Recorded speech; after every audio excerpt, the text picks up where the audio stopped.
সকলকে শুভেচ্ছা জানিয়ে শুরু করছি সুরে ও বাণীতের তৃতীয় পর্ব। আজ শুরু করি রবীন্দ্রনাথের ভীষণ পছন্দের একটি গানের একটি কলি দিয়ে। যদি আমারও হৃদয় দুয়ারও বন্ধ রহে গো কভু, দ্বার ভেঙে ওগো এসো মোর প্রাণে, ফিরিয়া যেও না প্রভু। যদি আমার হৃদয় দুয়ার বন্ধ রহে গো কভু, দ্বার ভেঙে তুমি এসো মোর প্রাণে, ফিরিয়া যেও না প্রভু। যদি আমার হৃদয় দুয়ার বন্ধ রহে গো কভু।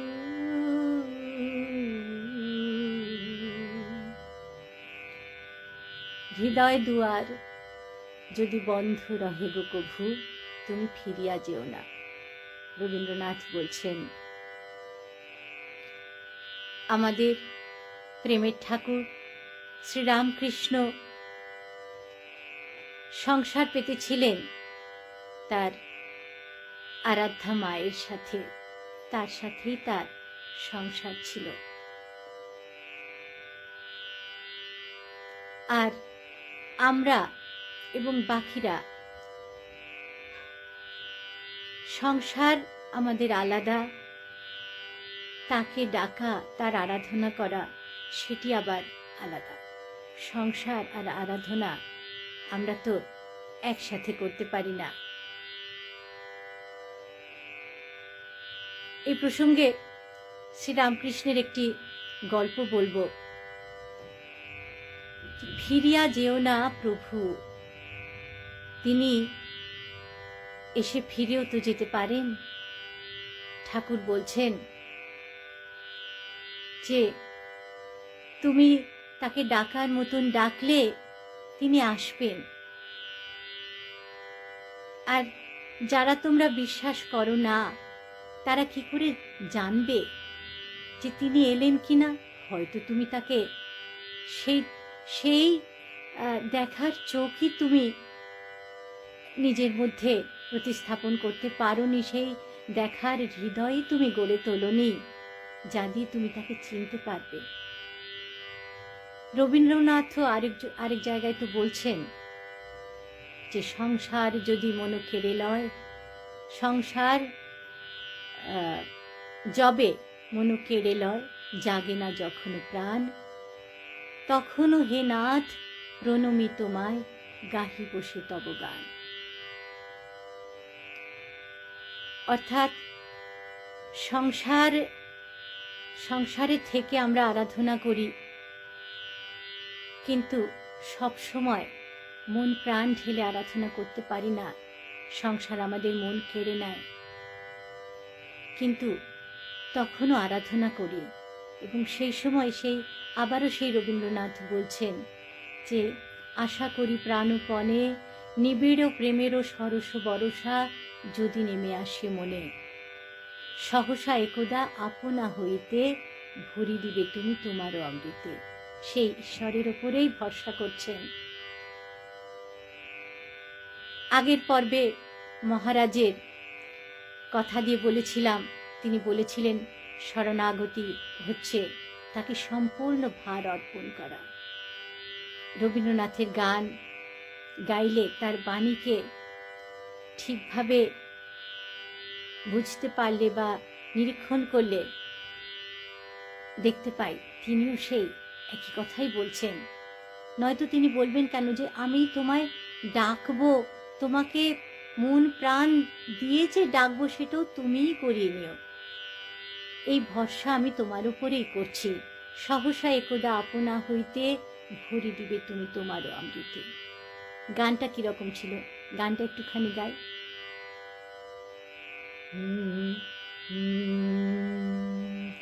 সংসার যাবে মন কেড়ে লয়, যাবে না যখন প্রাণ, তখন হে নাথ প্রণমি তোমায়, গাহিব সে তব গান।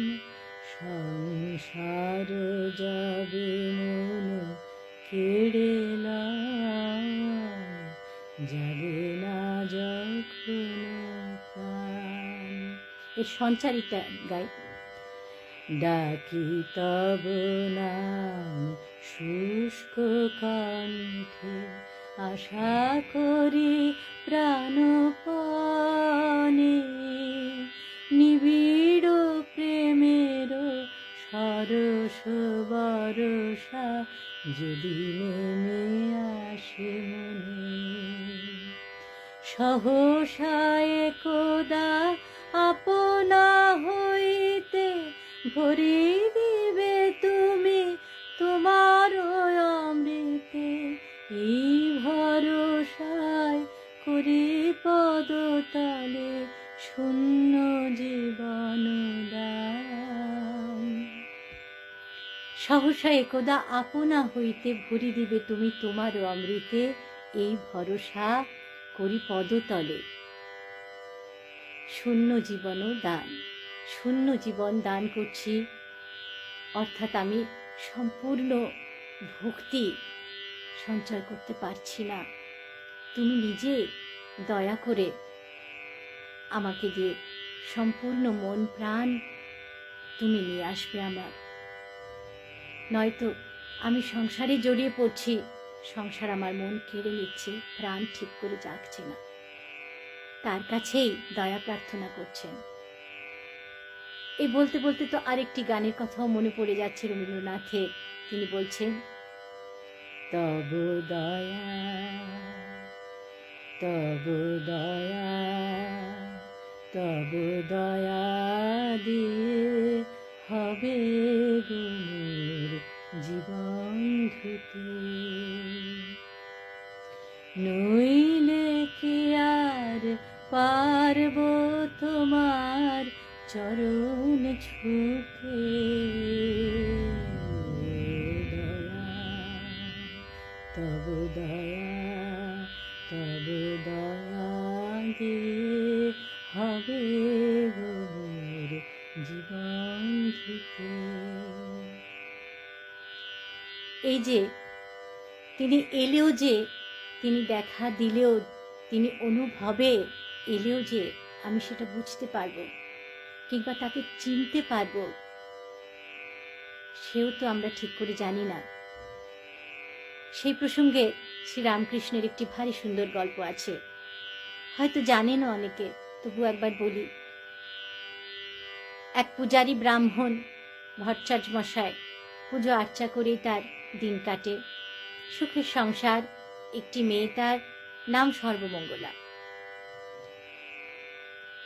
মেয়েটির বিয়ে হয়ে গেল, সে শ্বশুর বাড়িতে থাকে। তো সে বছর দুর্গাপুজো হবে। দুর্গাপুজোর সময় সর্বমঙ্গলা খবর দিয়েছে সে এবছর আসতে পারবে না, তার শ্বশুর বাড়িতে কিছু সমস্যা রয়েছে, এবছর সে আসতে পারবে না। অগত্যা ভট্টাচার্য মশাই এবং তার স্ত্রী দুজনে মিলে পুজোর সমস্ত আয়োজন করলেন। দুর্গাপুজো শুরু হবে, সমস্ত নৈবেদ্য ইত্যাদি তৈরি করে একদম প্রস্তুত হয়ে পুজোয় বসলেন। চোখ বন্ধ করে মায়ের ধ্যান করলেন। চোখ খুলে যখন পুজো শুরু করতে যাবেন, এমন সময় দেখছেন সর্বমঙ্গলা এসে হাজির। ভট্টাচার্য মশাই ভারী খুশি হয়ে উঠলেন। আরে মা, তুই যে বললি আসবি না, এসে পড়েছিস? আচ্ছা আচ্ছা, ঠিক আছে, বাহ বাহ, বেশ ভালো, খুব ভালো। ভীষণ আনন্দিত হলেন তিনি। পুজো শুরু করতে যাবেন, এমন সময় সর্বমঙ্গলা এক অদ্ভুত কাণ্ড করে বসল। সে নৈবেদ্য থেকে তুলে তুলে খেতে লাগলো। ভট্টাচ মশাই ভাবলেন, আহারে, মেয়েটা অতটা পথ এসেছে, নিশ্চয়ই তার খুব খিদে পেয়েছে। তিনি তার স্ত্রীকে বললেন, ওগো, ওর খুব খিদে পেয়েছে, ও নৈবেদ্য থেকে খেয়ে নিচ্ছে, তুমি ওকে কিছু তৈরি করে দাও। আর ওকে বললেন, মা, এইভাবে কি নৈবেদ্য থেকে খেতে হয়? তুমি তো জানো এরকম করে খেতে নেই। মেয়ে এসেছে, খুশি হয়েছেন, কিছু বলতেও পারছেন না। তার স্ত্রীকে বললেন, নাও নাও, নৈবেদ্য আবার তৈরি করে দাও, এ দিয়ে পুজো হবে না। তার স্ত্রী নৈবেদ্য তুলে নিয়ে গেলেন এবং আবার নতুন করে নৈবেদ্য সাজিয়ে দিলেন। তিনি আবার পুজোয় বসলেন। আবার সর্বমঙ্গলা একই কাণ্ড করলো, নৈবেদ্য থেকে তুলে তুলে খেতে লাগলো। এবং শুধু খেতেই লাগলো না, নেচে নেচে এখান থেকে ওখানে যাচ্ছে, ওখান থেকে এখানে আসছে, হেসে হেসে ওগুলো খেতে লাগলো। এইবার ভট্টাচ মশাই একটু বিরক্ত হলেন, বলেন, এ কি অন্যায় কথা, এ কি অদ্ভুত আচরণ করছো তুমি সর্বমঙ্গলা, এ তো তোমাকে সাজে না। তুমি এই ভট্টাচ বাড়ির মেয়ে, তুমি পুজোর নিয়ম কানুন জানো না? এভাবে নৈবেদ্য নষ্ট করতে হয়? বিরক্ত হলেন, তার স্ত্রীকে বললেন আবার তৈরি করে দিতে। আবার সমস্ত নৈবেদ্য সরিয়ে আবার নৈবেদ্য তৈরি করা হলো। আবার ভট্টাচ মশাই পুজোয় বসলেন। এবারেও সেই একই কাণ্ড। এবার ভট্টাচ মশাই ভীষণ রেগে গেলেন। রেগে গিয়ে ভালো করে ধমক দিলেন মেয়েকে। সেই ধমক খেয়ে, বকুনি খেয়ে সর্বমঙ্গলা ঘর ছেড়ে বেরিয়ে গেল। ভট্টাচ মশাই কিছু বললেন না, ভাবলেন, যাক, ওর একটু শিক্ষা হওয়া দরকার, শাস্তি দরকার। এইভাবে এই বাড়িতে, এই পুজোর বাড়িতে, পূজারী ব্রাহ্মণের মেয়ে, এই বাড়িতে সে ছোট থেকে বড় হয়ে উঠেছে, ও জানে না নিয়ম কানুন পুজোর, এই কাণ্ড করছে। আবার তার স্ত্রী এবং তিনি মিলে সমস্ত কিছু আয়োজন নতুন করে করে আবার পুজো শুরু করলেন এবং পুরো পুজোটাই সারলেন। তারপর পুজোর প্রসাদ দেওয়া হবে। তখন আর সর্বমঙ্গলাকে খুঁজে পাওয়া যাচ্ছে না। সারা বাড়ি খোঁজা হলো, কোথাও নেই। ভট্টাচ মশাই ভাবলেন, হায় হায়, মেয়েটাকে এমন বকলুম, মেয়েটা চলেই গেল। ভীষণ দুঃখ হলো, তার সঙ্গে ভীষণ অভিমানও হলো। এই ভাবতে ভাবতে তারপর পুজো শেষ হয়ে গেল, দিন যায়। সর্বমঙ্গলাকে তিনি বকেছেন, সর্বমঙ্গলা অভিমান করে চলে গেছে, তারও মেয়ের ওপরে অভিমান হলো। এই ভাবতে ভাবতে তিনি অসুস্থ হলেন, তার শরীর খারাপ হলো, শরীরটা বেশ ভেঙে পড়ল তার বেশ কিছুদিন পর সর্বমঙ্গলা বাড়িতে এলো। এসে সে তার বাবার কাছে গেল, গিয়ে তার স্বাস্থ্যের এই অবস্থা দেখে তাকে বলল, বাবা, তোমার কি হয়েছে, তোমার শরীরে এই হাল হলো কি করে? বাবা অভিমান করে তার সাথে কথা বলতে চাইলেন না। সে আবার বলল, বাবা, ইস, তোমার শরীর তো ভীষণ খারাপ হয়েছে, কি করে এসব হলো? তখন ভট্টাচ মশাই বললেন, হ্যাঁ রে মা, আমি তোর বাবা হই, তোকে কি একটু শাসন করার অধিকার আমার নেই? তোকে একটু বকেছি বলে তুই রাগ করে চলে গেলি? আর তুই যে কাজটা করছিলিস, তুই কি ঠিক করছিলিস সেটা? পুজো হচ্ছে, মায়ের পুজো হবে, সেখানে পুজো হবে, তারপর তো প্রসাদ দেওয়া হবে। তুই আগেই নৈবেদ্য থেকে তুলে তুলে খেয়ে নিলে পুজোটা কি করে হয় বল দেখিনি? সর্বমঙ্গলা তখন অবাক হয়ে বলল, বাবা, এসব তুমি কি বলছো? আমি তো পুজোর সময় আসতে পারবো না, আগেই তোমাকে খবর দিয়েছি, আর আমি তো আসিনি। আর তুমি আমাকে কখনই বা বকলে, আর আমি কি করেছি? আমি তোমার কথা কিচ্ছু বুঝতে পারছি না। তখন ভট্টাচ মশাইয়ের চৈতন্য হলো, তিনি সব বুঝতে পারলেন। এই হলো গল্পটা। বোঝাই যাচ্ছে যে যে মায়ের আরাধনা তিনি করছিলেন, সেই মাই এসেছিলেন, কিন্তু তাকে চিনতে পারার মতন মনই তার তৈরি হয়নি। তিনি চিনতেই পারেননি, অথবা তিনি বিশ্বাসই করেননি যে মা আসতে পারেন। শ্রীরামকৃষ্ণ সেটা বিশ্বাস করেছেন যে না, মা আসবেন, তাই তিনি আকুল হয়ে মা মা করে কেঁদেছেন, মা প্রাণ দিয়ে দেবো আমি তো, তুই যদি আমাকে দেখা না দিস। অন্য সমস্ত গানে, কথায়, অনুভূতির রচনায়, সমস্ত জায়গায় ঈশ্বরের অনুভূতি আমরা দেখতে পাই, সব জায়গায়।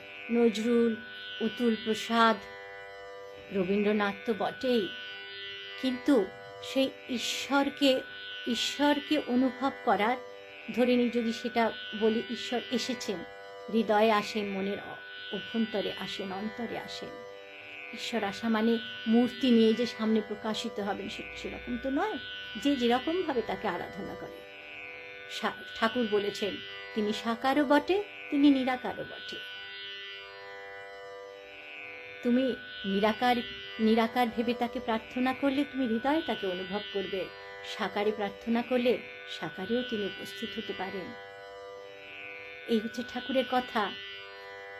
অন্যান্য সাধকের ক্ষেত্রে আমরা দেখছি যে ঈশ্বরের অনুভূতি তাদের হচ্ছে, কারণ তারা তো বড় বড় উপাসক। রবীন্দ্রনাথ তো তার মধ্যে প্রধান। তিনি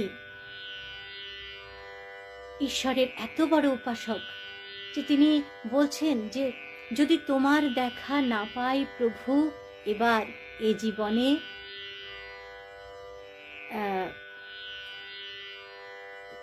যেন তোমার দেখা পাইনি,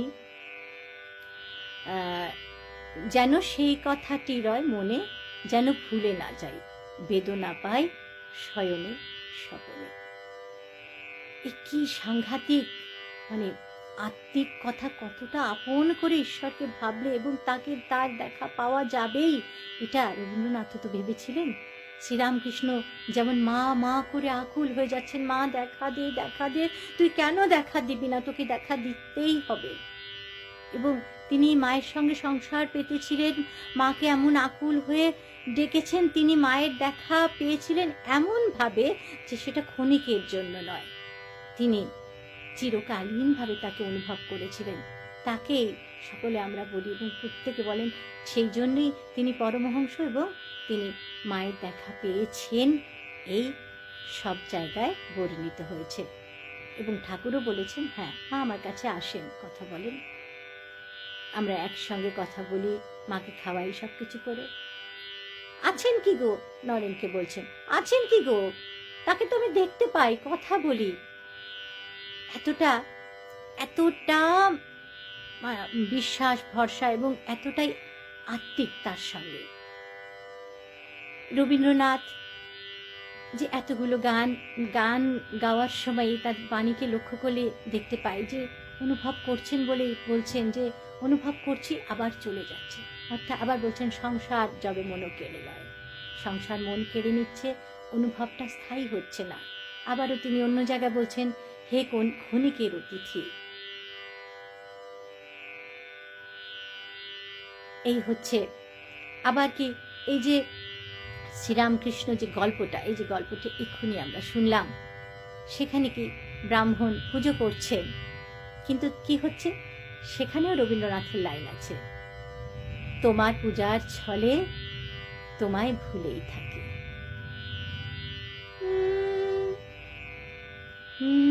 তোমার পূজার ছলে তোমায় ভুলেই থাকি,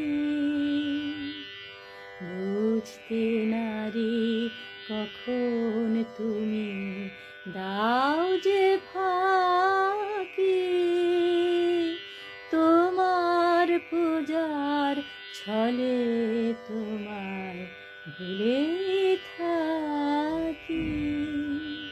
ফুলের মালা, দীপের আলো, ধূপের ধোঁয়া, পিছন হতে পাই না খুঁজে। এই তো ব্যাপার, আমরা পুজো করি কিন্তু সেই ছলে, পূজার ছলে আবার তাকেই ভুলে থাকি। এই রবীন্দ্রনাথ বলছেন যে পুষ্পবিহীন পূজা আয়োজন, পুষ্পবিহীন পূজা আয়োজন,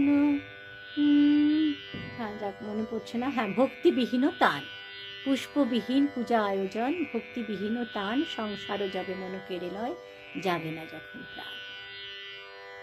অর্থাৎ আমি যখন শুষ্ক হয়ে তাকে প্রার্থনা করছি, পুরোপুরি মন প্রাণ ঢেলে তাকে ডাকার মতন হৃদয়কে তৈরি করতে পারছি না, তখন মনে হচ্ছে আমি পুষ্পবিহীন পুজো করছি আর ভক্তিবিহীন তান গাইছি। এই হচ্ছে শ্রীরামকৃষ্ণের এবং রবীন্দ্রনাথ সকলেরই অনুভব। আজ আর বেশি দূর যাব না, অনেকক্ষণ হয়ে গেল, পরের পর্বে আবার আসব। একটু এলোমেলো হয়ে গেল কথাগুলো, গুছিয়ে বলতে পারলাম না, যেটুকুনি মনে হলো বললাম।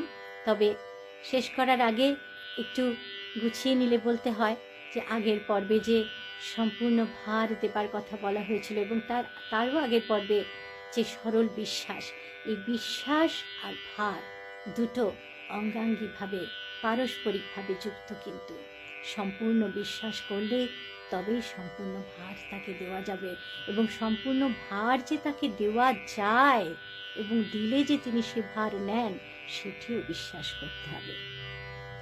শেষ করি ঠাকুরের প্রণাম মন্ত্র স্তোত্রটি গেয়ে। ওম স্থাপকায় চ ধর্মস্য সর্বধর্মস্বরূপিণে अवतार वरिष्ठाय श्रीरामकृष्णाय ते